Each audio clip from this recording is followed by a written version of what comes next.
Когато ние тръгвахме да създаваме бизнеса в България, защото малко или много ние сме все едно инвеститори. Нашата хипотеза беше, сега изкуствен интелект е супер тренд, всички ще се бият за нас. Само, че не. Затова ние почнахме да обучаваме бизнесите, преди да им предложим изкуство. Ако държавата започне да предприема стъпки за обучаването, а не да построим някакви съоръжения, дейта центрове и така нататък, това е малко като да построим велоалеи, пък те после ще дойдат велосипедистите.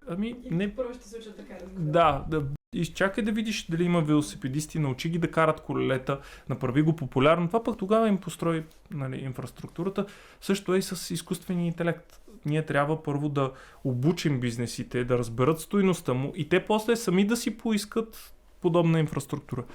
И тогава външните инвеститори, като видят и си кажат, окей, тези хора са адекватни, те знаят какво правят, окей, нека да отидем там и да започнем да действаме.